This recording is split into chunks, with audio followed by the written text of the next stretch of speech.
If you've been consistently trying to learn Spanish, but you feel like even so, your progress has just completely plateaued, or it's going very, very slowly and your progress just does not match the effort that you're putting in, it could be that you are actually putting your focus on the wrong things. And we have to fix that now, because otherwise you're basically just wasting your time.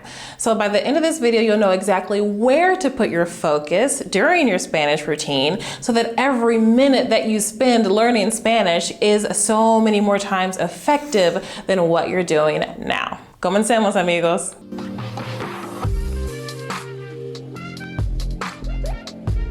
Hola mis queridos líderes del lenguaje, bienvenidos a otro video. Yo me llamo Erica Ray. En este canal te enseño las estrategias que me ayudaron a aprender español desde cero y que han ayudado a miles de mis estudiantes a acelerar su propio camino hacia la fluidez. Si eso te parece interesante, pues suscríbete para no perderte nada. All right, guys, I want you to think for a moment about what you consume in a day as far as your meals are concerned, your actual meals. Maybe you're a classic breakfast, lunch, and dinner type of person. Maybe you have 5 small meals per day and probably maybe some snacks in between. Now, if I ask you, where do you feel like your main source of nutrition is coming from, the meals or the snacks? I think most of us would choose the meals, right? Why? Well, the snacks definitely serve their purpose and they can actually give us a boost of energy between one meal to the next. But they can also, in most cases, be eliminated without detrimental effects on our health. And actually, depending on what we've been snacking on, eliminating those snacks completely could actually be the best thing we could possibly do for our health overall. And the truth is, as long as our meals are balanced, so we're getting in our protein and our fruits and veggies and our healthy fats and our whole grain sources of carbs. That was a little controversial, I know. The fact is, we're getting all the nutrients that we need, or most of them, from our actual meals. So most of us wouldn't dream of living off of snacks alone, and we certainly wouldn't consider living off of supplements or vitamins all by themselves without eating food at all. And yet, when it comes to learning a language in this modern era, most people are living off of snacks or even just supplements, and it's not working. It has to stop. This is how we fix it, okay? There are 2 different sets of skills that we need to talk about when it comes to language learning. First of all, we have our fundamentals. Okay, and these are listening, reading, speaking, and writing. Okay, and then on this side, we have what we can call our subskills. And they are vocabulary, grammar, and pronunciation. Now, I don't want you to misunderstand me and think that the subskills are less important than the fundamentals, okay? After all, if we don't have vocabulary, we have no words, we can't say anything. If we don't have grammar, we have no sentence structure, we cannot form sentences. If we have bad pronunciation, we're not going to be understood. So these are crucial, yes, but why are we calling them subskills? We're calling them subskills because they come naturally as a result of a solid and balanced routine with the fundamentals, okay? So these are snacks in the sense that we should not isolate them and focus on them all by themselves. And yet, what are most language learners doing? They are isolating these all by themselves, separating them from the fundamentals all the time. And it's not their fault, okay? Think about the apps that you may be using. And it's like, you remembered that word, ding, yay, let's fill in that blank. You were able to conjugate that verb, ding.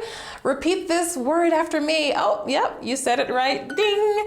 But in no way is any of this giving us the ability to have a conversation. It's such a frustrating situation to be in. I want you to avoid it. So I actually have a free guide for you. Go ahead and download that. It's called Nail Your Spanish Study Plan. It's just a quick PDF read, but I'm going to walk you through the key elements of a balanced study plan and then ask you some key questions so that you can go ahead and see what you're doing now and audit what you're doing now, seeing what's missing from your routine, as well as where you may be spending an excessive amount of time so that you can go ahead and eliminate these problems before you move forward. You can grab that at ericaraylanguage.com/study plan or simply click the link below this video. Drop me a comment below, app addict, if you feel like this is the main way that you've been learning. But I'm not going to pick on apps alone, because besides apps, we actually have other sneaky sources of snacks that people confuse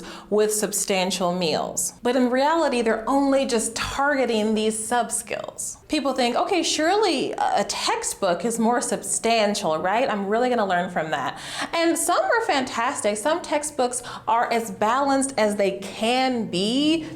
Being a book, I mean, you cannot speak to a book, but they're as balanced as they possibly can be. But there are others that are so heavy on the grammar explanations that you're like, did I really need to know all of that? No, you didn't, not unless you want to just go explain that grammar to someone else. But if your goal is to speak and communicate with people, you don't need to fill your head with rules. You don't need to fill your head with conjugation lists where you have to go through every single thing on the list in your head just to find the one that you want when you're in the middle of a conversation. Has that ever happened to you? And so even if we're working with something in book form, we have to see, is this a balanced type of resource? Is it teaching me through a conversation? Maybe does it come with audio that I can listen to as well? Is it helping me write, not just fill in the blanks, but express myself? You know, what type of book is it? Or is it more of a reference material? You can absolutely have a grammar book as a reference material so that you can easily look something up, right? Quickly answer a question that you have. But a lot of people are studying these types of textbooks as if the book was going to teach them the language, and it just doesn't work to help you communicate. And then another sneaky source of language snack that people think, no, surely this is substantial, surely this is a meal, I'm dealing with the fundamentals here. But no, these snacks can even come in the form of a live interaction with a teacher, live classes with a teacher. When those classes are heavy on the grammar explanation, heavy on the conjugation exercises, memorization of vocabulary lists, rote memorization, or maybe let's put that word in a sentence, in a random sentence. Maybe you're going to use that sentence, maybe not. And then there's no instruction given to help the student in their self-study listen and read. You cannot learn Spanish from an hour or two of instruction from a teacher per week. That's not possible. But they don't tell you that, so they're not helping you with your listening, with your reading during the week. They're not helping you speak. You're doing exercises, but you're not actually speaking, right? The writing is in the form of fill in the blanks. They're not helping you create something that is yours, that is personal, so you're going to be able to remember the Spanish that you work to put together. One of our students in our one-on-one program, Elevate Spanish Accelerator, told us that prior to coming to us, she was working with a teacher for 9 months who only taught her grammar. She said, I never spoke. She was never helped to consume, to listen, to read. And so when she started with us, even though she had spent 9 months learning, she was a complete beginner, both on the comprehension side as well as the speaking side. And she told us those months were completely wasted. And the funny thing is that this one, the pronunciation, which is actually, if we were to isolate a subskill, this would be the most important one to start with because it sets the foundation for everything that is to come, and yet it's the most neglected.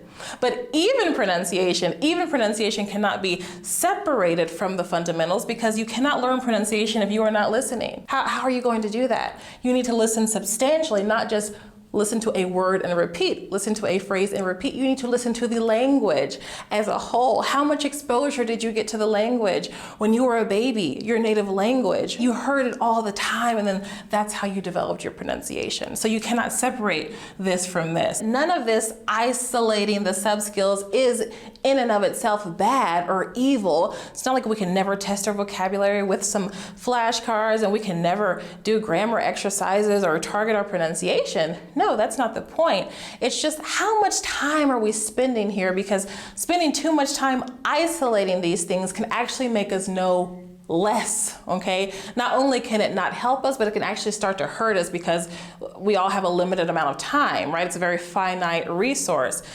Think about, why did your parents tell you not to ruin your appetite with candy?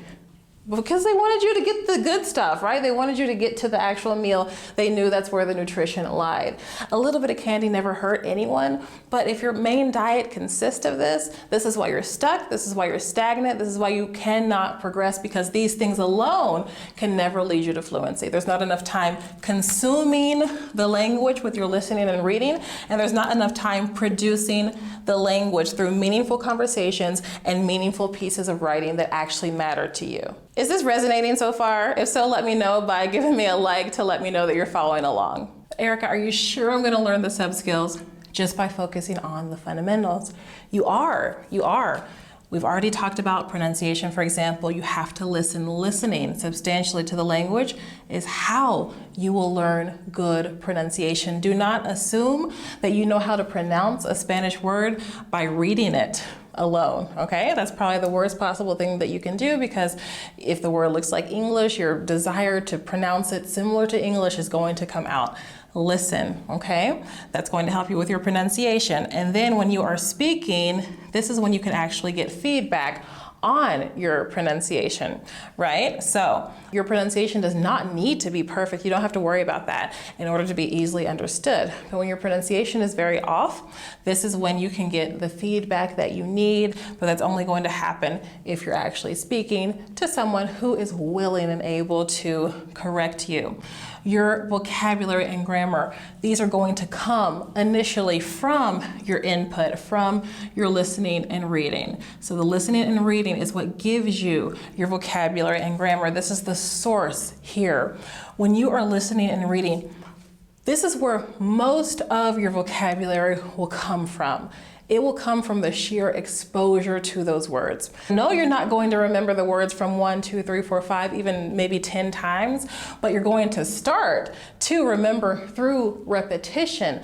And the funny thing about the most common words is that they're the most common, and so they're going to come up repeatedly over and over again as you listen and read. That's going to help you remember them, even if those words never came up in your app, even if those words never made their way to a flashcard or even to your notebook. You're going to remember a lot of them that way. Same goes for grammar. The input is where you're going to notice the grammar patterns. If we read, a Fernanda le gusta el chocolate, and we know that this means Fernanda likes chocolate, so it's comprehensible for us, but we see clearly that obviously this is not a word for word translation. The sentence literally translates to Fernanda, chocolate is pleasing.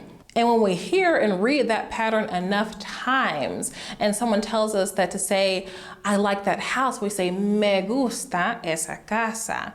And then we hear someone says, a ella le gusta el pan. And we just hear this pattern repeated, even if no one explains to us what an indirect object is, and that this me, te, and know that these are indirect objects. That even if no one explains that, we start to see the pattern, okay? And so that's just a really simple example of millions of how we start to notice grammar through the sheer exposure, through our listening and reading. And then the speaking and writing, this is how we practice our vocabulary, and this is how we practice our grammar, okay? So this is our output. So we got exposed to it and we started to remember it through our input, but we still may not have it. It's probably not concretely in our mind for us to use it. It's not in our active memory yet because we haven't practiced it yet. So when we go to speak and write and produce the language, this is when it starts to stick really well. And the more that we've heard it and read it, the faster that process will be. The fundamentals. This balanced meal can even be adjusted for special diets. Yeah, the analogy continues, because let's say that you have an upcoming event. You know you need to speak Spanish. You have an upcoming job interview in Spanish, like one of our clients recently had. Your Spanish-speaking sister-in-law is having a gathering. There are going to be other Spanish-speaking family members there. You want to be able to communicate. You know those subjects that always come up in the family gatherings, the kids and work and all those things. And so you want to specifically review the vocabulary that you're going to need for that. That's like a special diet. It's something that you can focus on. So all of a sudden, your input can be focused around that. And then all of a sudden what you are preparing to speak about and what you're maybe writing about can be focused on that. It's a special thing coming up. Same with the grammar. Are you having trouble with something in particular? Awesome, we can focus on that. It's not that we can't focus on a subskill, but we have to keep it within this context. So maybe you're just really struggling with the whole subjunctive mood, wishes, desires, and hopes, and hypothetical situations. Okay, is what I'm about to say a hypothetical situation? Now let me remember how to conjugate. Instead of going through all that, which those things are fine to know, okay? They're fine to know in the background. I'm definitely gonna have content on this channel to help you be aware of these things, but I'm telling you that in order to be able to actually use it, you're going to need to put it in a context. So maybe you want to prepare a monologue like we talked about in this video, where you express your own hopes and desires for the near future, okay? That is something deeply personal to you.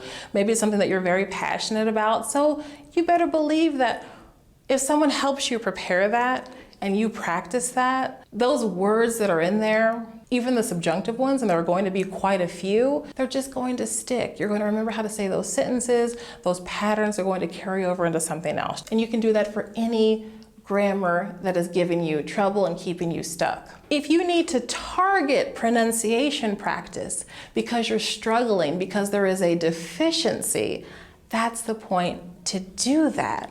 It's like a supplement. It's like a vitamin. You're missing something. You need just a little bit of boost here. You still can't separate it from the fundamentals because you have to listen.